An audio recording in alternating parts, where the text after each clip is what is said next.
We're going to start off by leveling out the base plate of your table saw. Now with the square, if you notice, it's starting to catch on this base plate, what you can do is lower down your blade until it gets all the way down. And then you can remove your base plate out just to make sure that there's nothing blocking it. And you can do this by inspecting the base plate just to make sure everything is flush with it. Now you can take out your triangle once again and check to see if anything is still catching on this triangle. And if it's a little bit lower, they actually have some adjustment screws on the side you can adjust them with. So you just have to get a screwdriver, and then you adjust the screws just on the corner of the base plate. And then what you do is you move the screws up and down, making sure that you get your base plate as flat as possible. You may have to repeat the step a few times just to get it leveled out. But once you get this base plate all leveled out, the triangle will stop catching, and it's just a rinse and repeat process until it all gets leveled. Now we can bring our blade back all the way up to the top, and then we can see if our blade is actually square to our table.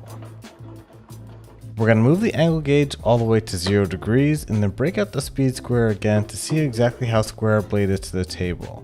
And my blade is actually not at perfect 90 degrees. You can tell there's a little bit of light in between the blade and the speed square, so we can adjust this with a knob at the bottom of the table. We're going to use a socket wrench to move the wheel just to make sure it's easier to access the knob at the bottom of the table. You can keep the wheel on, but I prefer it's better without it. And then with an Allen wrench, we want to unscrew this bolt, and our wheel we can jam it up all the way to 0, just adjusting in the back of the table saw until we get it at perfect 90 degrees. It's going to be a little trial and error like before, but once we get it perfectly at 90, we can lock in the nut with the Allen wrench and then repeat this exact same process for 45-degree angles.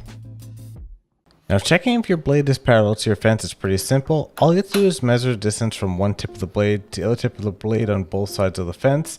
And when that's done, we can actually adjust the little knob on the front, which measures out the scale for the table saw by unscrewing these screws here and adjusting it to make sure you have the right measurement here, just so you have a fast access to see what measurement you're cutting at.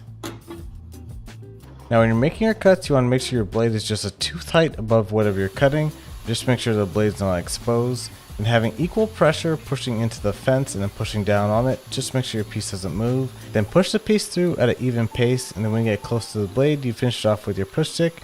And this is how you cut basic cuts with the table saw.